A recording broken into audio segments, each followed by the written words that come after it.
Iran ने होर्मुज जो बंद करने की बात कही थी और आज डोनाल्ड ट्रंप लगातार ये कह रहे हैं कि होर्मुज को खोल दिया है, किसकी बात में सर कितनी सच्चाई है? क्योंकि डोनाल्ड ट्रंप तो पहले भी दावे करते हुए नजर आते हैं। देखिए, बड़ा अच्छा प्रश्न है आपका। सबसे पहली बात है, देखिए क्या हुआ जब ये कल की जो एक्शन परसों रात एक्शन हुआ, तो ट्रम्प साहब ने कल रात को कह दिया, जो उनका यूएस में सुबह टाइम, जी हॉर्मोज़ खुला है, हॉर्मोज़ को खोलने के लिए हमने एक्शन किया। ईरान कहता है जी हॉर्मोज़ बंद है और हमारे बताए बिना अगर कोई भी जाएगा हम उस पर अटैक करेंगे। फिर खबरें आती है कि ईरान ने कुछ शिप्स पे अटैक किया, ये ईरान का दावा था। पर जो open source Intel what you call open source जितने भी हमारे इंटेलिजेंस के सोर्सेज हैं, ये किसी ने भी औपचारिक रूप से इसकी पुष्टि नहीं की किसी अटैक टैंकर पे अटैक हुआ। तो और वास्तविकता ये है कि 24 से 30 शिप स्ट्रेट ऑफ हॉर्मोज से निकले। अमेरिका ने कहा किसी को भी निकलना, हम आपकी अगुवाई करेंगे, हम आपको निकलने देंगे। पर इसका मतलब नहीं कि ईरान खतरा नहीं करेगा, अटैक नहीं करेगा। इसका मतलब नहीं कि आपका शिप सेफ है। अगर अमेरिका आपको एस्कॉर्ट भी देता तब भी आपके शिप पे अटैक हो सकता है। तो टेक्निकली 24 से 30 शिप निकल चुके हैं ईरान के कहे अलावा। और अभी अभी मतलब जब जी। हमारी ब्रेक, तो उससे पहले मुझे लगता है जब हमारा प्रोग्राम शुरू हुआ, उससे शायद एक आध घंटे पहले एक नए शिप पे अटैक हो गया जी, गल्फ ऑफ एडन के पास।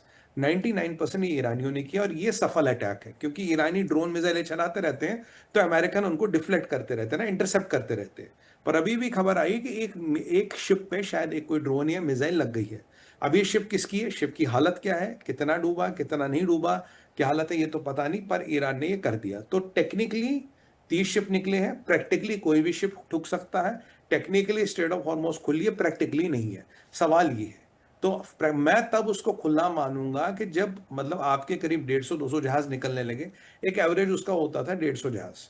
अगर करीब 50-60-70 जहाज भी निकलने लगे और उनको उनका कोई बाल ना बांका कर सके, तब आप कह सकते हो खुला है। अभी खुला है पर रिस्क बहुत ज्यादा है। दुनिया भर की इंश्योरेंस कंपनियां, दुनिया भर के लोग उससे निकलना नहीं चाहते क्योंकि रिस्क ज्यादा है। जैसे ये शिप हिट हो गया, इससे पहले 20-30 शिप निकल गए, उनको हिट नहीं कर पाए। पर भाई अगर 30 में से भी एक आध शिप हिट होता तो आईआरजीसी को क्या चाहिए? जहादियों को तो एक आध शिप दिन में चाहिए, एक आध दो शिप हिट कर ली, उनका काम हो गया। चाहे चाहे 50-60 निकल जाए, हमने एक दो शिप हिट कर लिए, दो शिप डुबा दिए, बढ़िया, महीने के 60 शिप डुबा देंगे, और क्या चाहिए? तो ये अब यहाँ आपकी ऑब्जेक्टिव्स का गेम क्या है? पर स्ट्रेट ऑफ हॉर्मोस में अब भी जहाज फंसे पड़े हैं। स्ट्रेट ऑफ हॉर्मोस में परिस्थिति अब भी खराब है। और वो कल जीएफएस गैलेक्सी हिट हुआ था। अभी जो हिट हुआ शिप, दीपाली जी, उसके बारे में डिटेल नहीं है, पर ये एक पक्की खबर है, शिप जरूर हिट हुआ है। अब आप इसको खुला कहेंगे, बंद कहेंगे, आधा खुला कहेंगे, अनसेफ कहेंगे, फुली सेफ कहेंगे, तो मैं बोलूंगा अगर आपकी मजबूरी है तो स्ट्रेट ऑफ हॉर्मोज खुला है, ठीक है जी, आपको अमेरिका एस्कॉर्ट दे देगा। अगर आपकी मजबूरी नहीं है तो वो मौत का कुआं है, आपको जाना तो जाइए, सीधी सी बात है जी। जी। सर अब बात करते हैं पाकिस्तान की। पाकिस्तान में तो सर अलग ही लेवल का वहां पे कॉन्फ्लिक्ट चल रहा है। लोग जो है सड़कों पर उतर आए, प्रोटेस्ट उनकी तरफ से किया गया। लेकिन अब पाकिस्तान में सर एक बहुत इंटरेस्टिंग चीज यहाँ पे सामने आई कि असीम मुनीर पर सवाल उठ रहे हैं और बहुत सारी चीजें जो है यहाँ पे सामने आई, क्योंकि वहां की जो सबसे प्रभावशाली धार्मिक नेता जो है प्रमुख मौलाना फजलुल रहमान जिनका नाम है, उनका सर साफ तौर पर यह कहना है कि सेना को अपनी संवैधानिक सीमाओं में रहना चाहिए। तो इस स्टेटमेंट को सर कैसे समझे, वो क्या कहना चाहते हैं और आगे की परिस्थिति, आगे की सिचुएशन पाकिस्तान में अब कैसी हो सकती है, क्या परिवर्तन होगा? देखिए, फजलुल रहमान ऑब्लिक मौलाना डिजल, इसका नाम मौलाना डिजल भी है क्योंकि ये एक टाइम में पाकिस्तान में परमिट मिलते थे डिजल लाने के लिए, और ये उन परमिटों की चोरी करता था। मदरसों के नाम पे परमिट लेता था, वैसे लोगों को बेचता था, इसलिए उसका नाम मौलाना डिजल है। तो फजलुल रहमान तो वैसे है, तो और ये पॉलिटिकल पार्टी भी चलाता। देखिए समस्या क्या पाकिस्तान में, पाकिस्तान इस्लामाबाद मेमोरेंडम के चित्रण उड़ गए।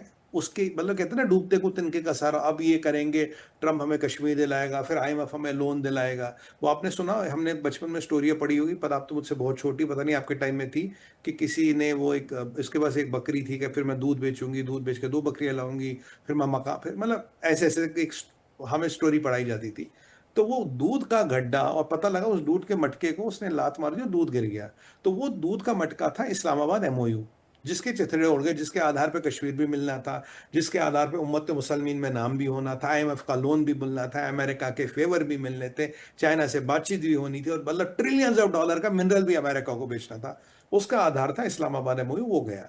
अब मुनीर का वकार गिर रहा है। इनफैक्ट मुनीर को तो लोग कह रहे हैं, भैया अगर तेरे को इतनी राजनीति करनी है तो ये यूनिफॉर्म यूनिफॉर्म छाड़े यार, तू उतर जाना चुनाव में, तू चुनाव लड़ और जीत। अगर तेरे को नेता बनने का शौक है, अगर तुझे हर जगह जाना प्राइम मिनिस्टर के साथ, ये यूनिफॉर्म उतार, तू उतार के भाई तू जीत। और जो पाकिस्तान में जो जिस पे हमने कल भी बात की थी, जो सबसे बड़ा खतरा लग रहा है द ग्रेट गेम का, ग्रेट गेम में पाकिस्तान को लगता है भारत ने इसराइल के साथ, मोदी जी ने कुछ अरेंजमेंट कर दिया है और इसराइल की नजरों में पाकिस्तान खटक रहा है, क्योंकि मिडिल ईस्ट में वो इंटरफेयर कर रहा है। अगर नहीं करता नहीं खटकता। यहाँ रशिया का भी नजरों में पाकिस्तान खटक रहा है कि भाई तू यहाँ पे मिडिल ईस्ट में इंटरफेयर कर रहा है। अब रशिया भारत का सबसे अच्छा दोस्त है, चाइना पाकिस्तान पे भरोसा करता नहीं, यहाँ भारत ने अफगानियों से भी अच्छी मित्रता कर ली। तो इनको लग रहा है यार ज्यादा से ज्यादा चाइना हमारे साथ है, ईरान हम पे भरोसा नहीं करता, ईरान के हम किसी पे नहीं। डोनाल्ड ट्रंप ने 1 महीने से हमारा नाम नहीं लिया, हम उसके काम के नहीं रहे। भारत चाइना, भारत रशिया और इसराइल, इनके इंटरेस्ट मिलते हैं और इसमें पाकिस्तान एक अवरोधक है।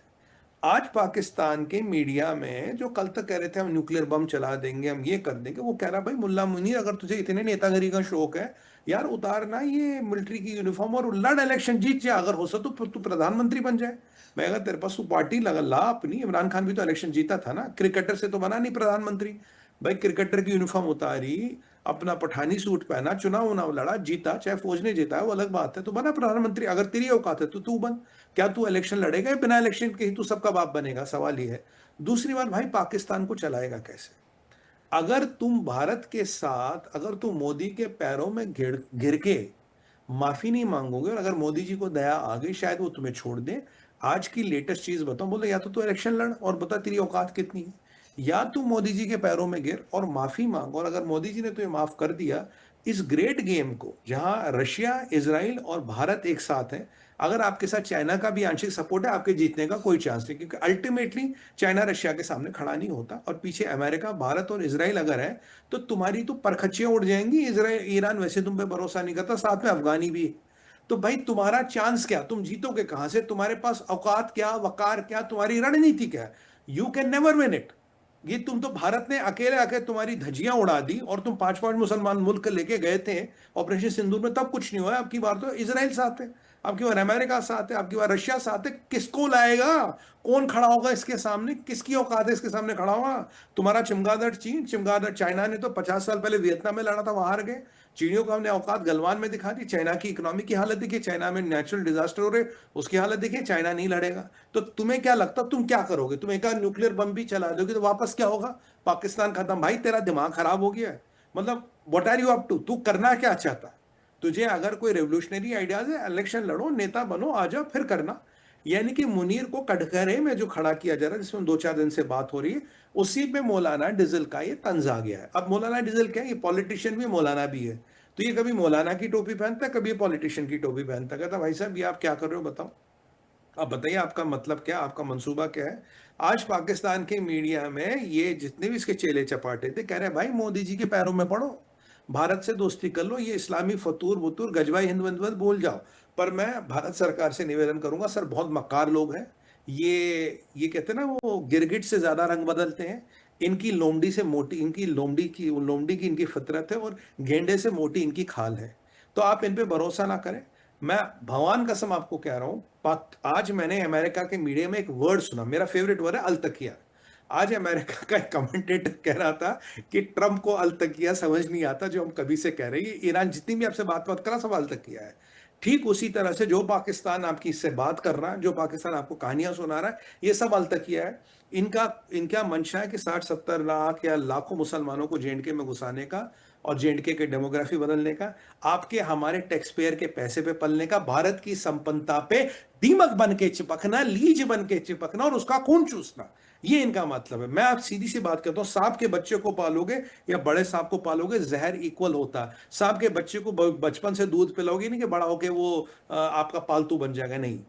कहावत है दीपाली बहन, आदमी ने घोड़े को पाल लिया, जीब्रा को नहीं पाल पाया, क्योंकि जीब्रा की प्रवृत्ति वैसी है, जीब्रा को नहीं पाल पाओगे। आपने कुत्ते को डोमेस्टिकेट कर लिया, वुल्फ को नहीं कर पाए, क्योंकि वुल्फ यानी कि भेड़िए की प्रवृत्ति वैसी है। ठीक उसी तरह से सांप के बच्चे में जीब्रा हो या भेड़िया हो, हमें इनके चक्रों में नहीं पड़ना, हमें जरा इनसे दूर रहना, आपस में सुलटे। वैसे भी पाकिस्तान में किसी भी जनरल की एक्सपायरी डेट होती है, अगर वक्त आने पे निकलता तो 2 टांगों पे निकलता, बाजवा की तरह। अगर टाइम निकल जाता तो फिर 4 कंधों पे निकलता है। अब आपको देखना 2 टांगों पे मुनीर निकलता है या 4 कंधों पे निकलेगा, निकलना तो है ही। देखिए पाकिस्तान में कोई सेफ नहीं, किसी का भी नंबर कभी भी आ सकता है। तो अब समझदार होगा तो 2 टांगों पे निकल लेगा पैसा वैसा लेके, बेवकूफ होगा तो 4 कंधों पे निकलेगा फिर। आप जानते हो फिर क्या होता है। पाकिस्तान की हिस्ट्री यही है और पाकिस्तान आज भी फेल, कल भी फेल होके रहेगा। इसे कोई नहीं बचा सकता। मोदी जी तुम्हारे चक्रों में पड़ने वाले नहीं। मोदी तुम्हारा ना, वो क्या कहते हैं कि तुम्हारे बाप का भी बाप है। तो इस ये चीज तुम भूल जाओ कि तुम मोदी जी तुम्हें लग रहा है मुरारी देसाई है, तुम्हें लग रहा है इंदिरा गांधी, तुम फंसा लोगे, मीठी मीठी बातें करोगे, शिमला समझौता सा एग्रीमेंट कराओगे। मोदी जी ने तुम्हारी वकार ना दुनिया में जीरो कर दी। क्योंकि जब तो जियो पोलिटिकल टेंशन में यू आर अ प्लेयर, तुम एक पिलर या प्लेयर थे, तुम्हारी वकात थी। जब से मोदी जी ने तुमसे बात करने बंद कर दी, तुम्हें दुनिया मतलब ना लिटरली हिंदी में कहावत है, कुत्ते को नहीं पूछता, तुम्हारी हालत वो कर दी पाकिस्तानियों। और तुम्हारी हालत यही रहेगी क्योंकि अब अमेरिका को तुम्हारी जरूरत नहीं, कोई एमओयू अमेरिका को चाहिए नहीं यार। अमेरिका को ना एमओयू चाहिए, ना पीस चाहिए, ना ट्रीटी चाहिए। आज अमेरिका के कमेंटेटर बाय गॉड कह रहे अल तकिया, they are saying this on the American media, अल तकिया, इज ऑल तकिया फिर दे समझ गए लोग ये ईरानी क्या करते हो, तुम साथ मिलकर कौन सा खेल खेलते हो, ये सब समझ गए। तो ये खेल ज्यादा दिन तक नहीं चलेंगे मुल्ला जी, अपने अपनी अपनी रास्ता नापो। हम तो ये कहेंगे 2 टांगों पे निकल जाए, वरना 4 टांगों वाली व्यवस्था तो कभी ना कभी प्रभु की इच्छा से हो ही जाएगी। हर पाकिस्तानी जनरल की कहानी यही है, 3 फुट जमीन और पाकिस्तान की सरहद। वक्त रहते हुए निकल जाओ, वरना जो प्रभु की इच्छा।